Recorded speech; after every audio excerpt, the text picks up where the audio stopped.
Nós descemos.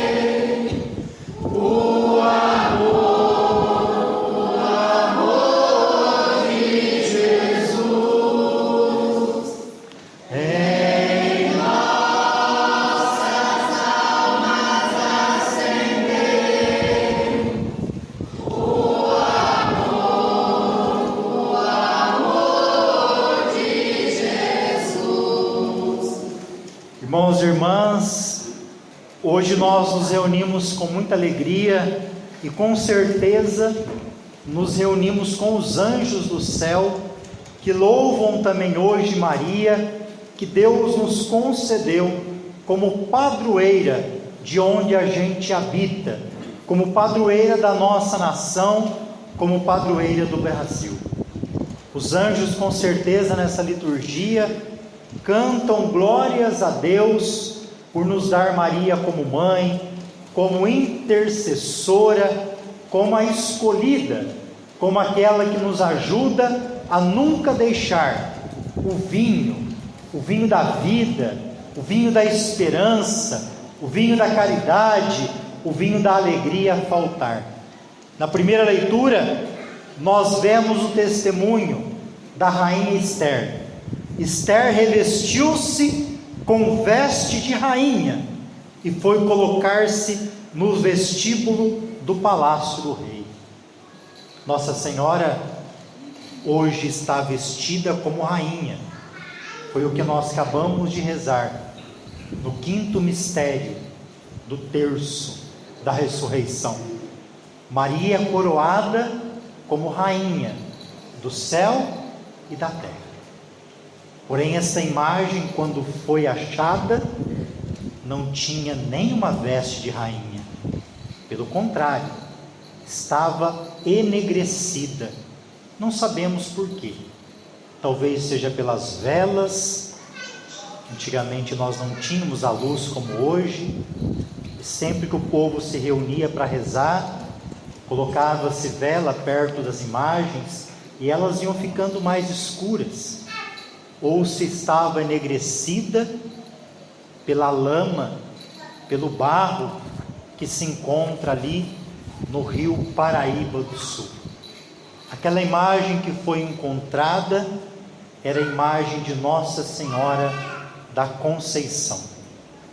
Como que pode, num rio que corre, pescadores necessitados ali de pegarem aqueles peixes para servir aquela comitiva que vinha de São Paulo para Minas Gerais, nem existia a cidade de Aparecida, a nossa referência aqui é Guaratinguetá, e ali eles iriam passar, e aquela comitiva de tantas pessoas importantes, Guaratinguetá precisava servir com peixe. Tanta dificuldade, não era época de peixe, não era época boa para pescar, e lá estavam aqueles pescadores no rio Paraíba, tentando o impossível. O Evangelho da Anunciação, mais de uma vez vai dizer, para Deus nada é impossível. E aqueles pescadores estavam lá, tentando pegar o seu impossível. Será que é assim que você veio hoje até essa missa? Tentando também pedir a Deus, como aqueles pescadores estavam pedindo, o impossível? E lançando as redes, eles pegaram o impossível. O corpo de uma imagem lameada, uma imagem sem cabeça de Nossa Senhora da Conceição. Se alguém aqui é matemático, poderia pensar, qual é a probabilidade de um rio que corre, você pegar um corpo de uma imagem, depois lançar as redes e pegar a cabeça? É uma probabilidade quase nula. Após o corpo, lançando as redes, aqueles pescadores pegam nas suas redes a cabeça da imagem de Nossa Senhora. E quando eles têm o corpo e a cabeça, ao lançar as redes novamente, a pesca foi tão milagrosa, tão grande, que encheu aquele barco totalmente de peixes. Será que o que não está dando certo na tua vida, será que é porque você está querendo caminhar com o seu corpo, cedendo aos desejos da carne? Será que é o que está dando certo na sua vida, não está dando certo? É porque você tem ido pela sua cabeça, fazendo uma igreja do jeito que você quer. Você só vai receber as bênçãos, e nós só vamos ser uma igreja unida, quando o corpo místico de Cristo, que somos nós, andarmos juntos com a cabeça, que é Jesus Cristo. Não seja uma mula sem cabeça. Queira andar unido com Jesus e com Maria. Hoje parece que cada igreja católica é uma igrejinha separada. Nós muitas vezes parecemos mais igrejas evangélicas do que igreja católica, que cada esquina tem uma porta e não sabe quem é o pastor. Nós não somos assim. A igreja católica é uma igreja unida, é o corpo místico de Cristo. Nós não temos dois papas, é um só. Jesus Cristo é o nosso Senhor, e Ele nos deu Maria por mãe. Se esse milagre de Aparecida não te fala alguma coisa, você tem que melhorar um pouquinho a sua fé. E dali, daquele lugar tão pequeno e tão simples, do Rio Paraíba do Sul, vai surgir a cidade de Aparecida. Novidade, porque em Jesus tudo é novidade. Vai surgir uma capelinha, onde aqueles pescadores vão começar a rezar ali por muitos anos, capelinha pequena, humilde, simples, de gente muito simples, mas de fé. E ali vão começar a acontecer milagres e milagres, velas que se apagam e voltam a acender, pessoas libertas, cegos que vêm aqui do interior de São Paulo até Aparecida e vão enxergar, escravos que vão ser libertados, porque até os animais, diante da vontade de Deus, vão se prostrar, como acontece lá em Aparecida, e tantos outros incontáveis. Quem é a Rainha Esther? É a mulher que não está preocupada primeiramente em si, mas com a vida do seu povo. Ela entra onde ninguém poderia entrar sem autorização. Ela entra no palácio do rei, e o rei concede a ela a graça. O rei estende o cetro de ouro que ele tinha na mão, e toca, e pede para Esther tocar. Quando o rei estende um cetro, ele está dizendo assim: eu te permito tudo, pode pedir. E ele fala: o que me pedes, Esther? O que quer que eu faça?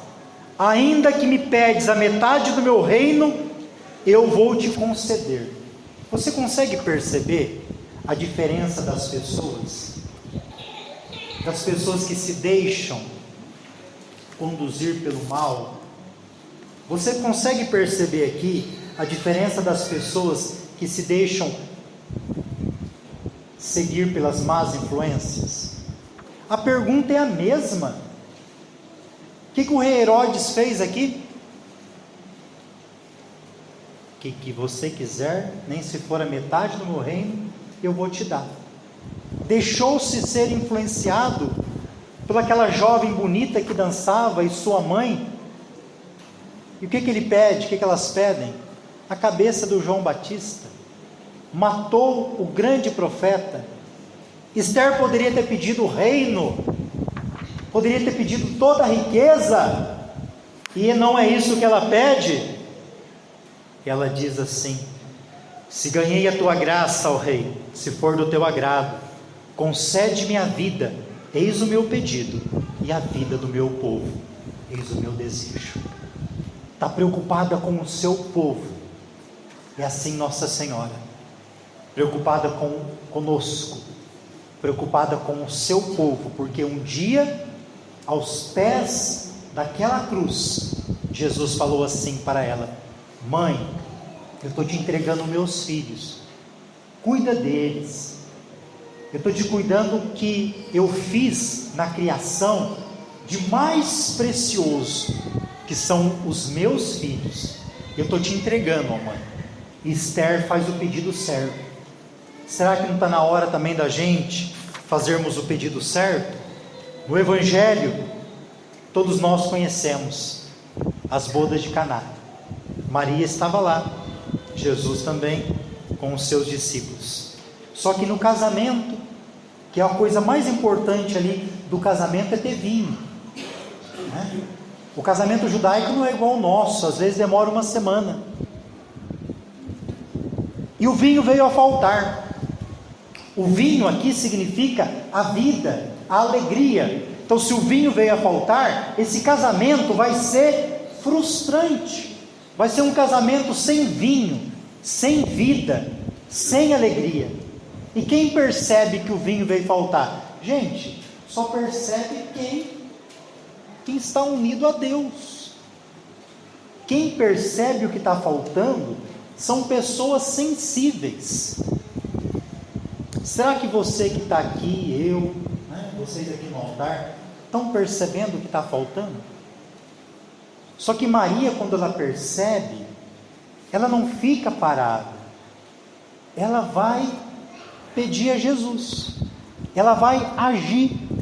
Tem tanta coisa faltando no mundo, faltando amor, faltando bondade, faltando justiça, faltando caridade. Será que eu e você estamos colaborando, pelo menos para o que está em nosso lado, tenha sido um ambiente de mais vida, de mais fé?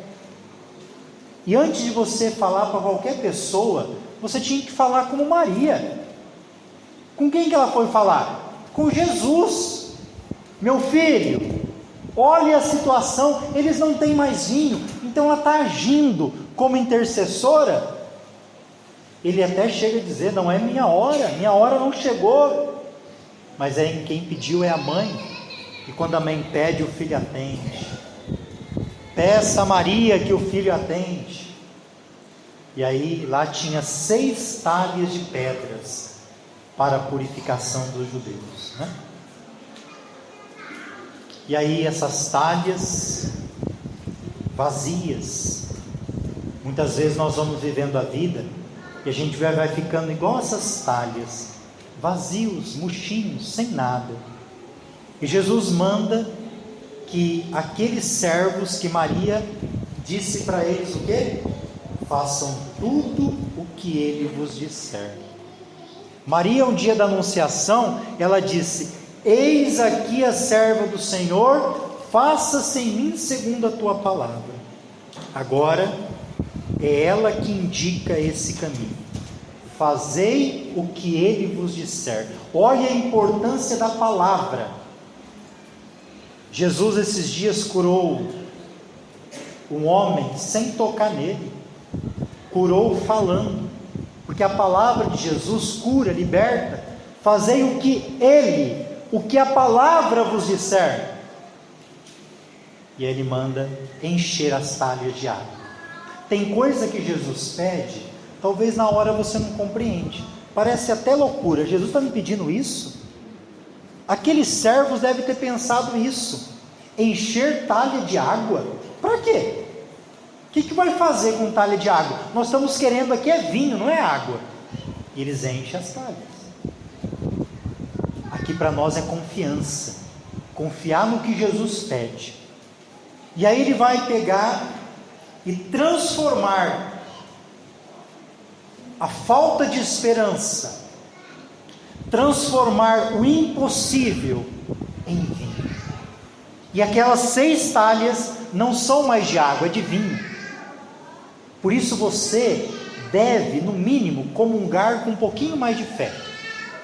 Tem gente vindo na comunhão querendo comungar a hóstia. Meu irmão, você não comunga a hóstia. Depois que o padre estende as mãos e acontece a transubstanciação, você não comunga a hóstia, meu irmão. Você comunga o corpo e o sangue de nosso Senhor Jesus Cristo, ele está em você. E ele leva então o vinho para o mestre-sala experimentar, e ele fica todo desconcertado. O mestre-sala é o mestre de cerimônia, né? Aqui a gente ia traduzir com uma autoridade judaica. Só que ele não sabe de onde vem o vinho. Quem sabe?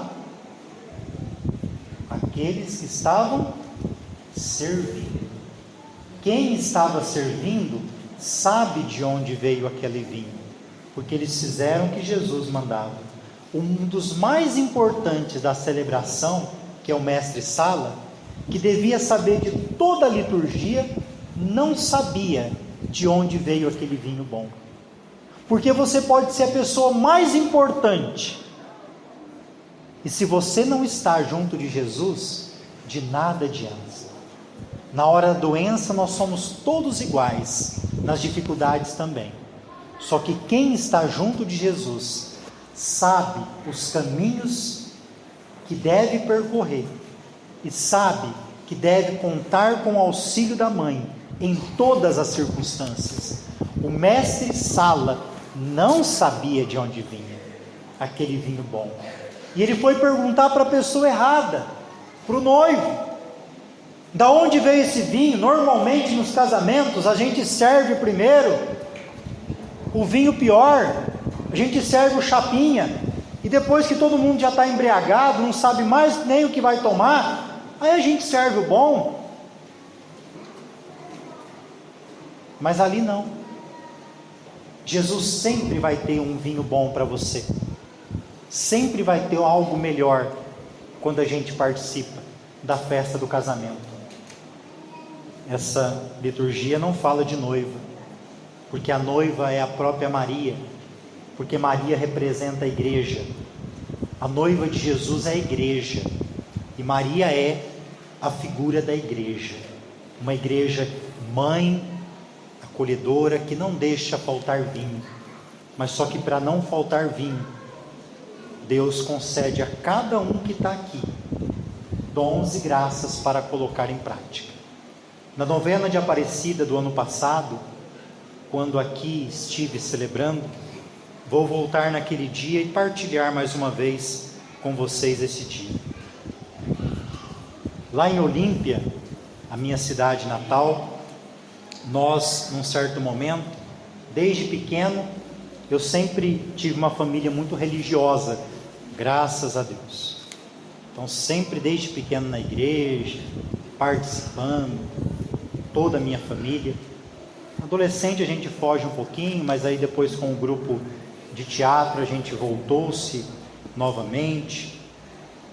E ali, fazendo encontros vocacionais, a gente começou em Olímpia criar uma sopa. Lá, quem já foi naquele clube, o Termas Laranjais, aquele bairro ali perto dele, era o bairro mais carente de Olímpia, chamado Santa Efigênia, muito pobre e violento. E quando a gente foi pedir para os freis para fazer a sopa, a primeira coisa que ele nos deu foi uma concha desse tamanho, e aquele foi um símbolo para começar a fazer a sopa, que no começo a sopa em si era um pretexto.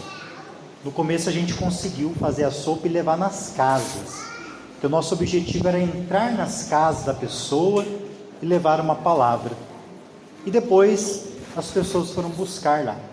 Isso foi indo. Um dos dias minha mãe estava lá ajudando também, e uma das senhoras que me ajudava ali a fazer a sopa, partilhou uma história com ela, que ela nunca tinha me contado. Naquele ano eu já tinha decidido a entrar no seminário, então já tinha feito todo o processo, já era quase final do ano, e já em janeiro já estaria no seminário. E aí um dia essa senhora veio me falar: olha, sua mãe me contou essa história, você sabia? Eu nunca ouvi falar isso. E ela me contava assim: meus pais, quando se casaram, eles foram passar a lua de mel lá no santuário de Nossa Senhora Aparecida. É um pouco estranho, né?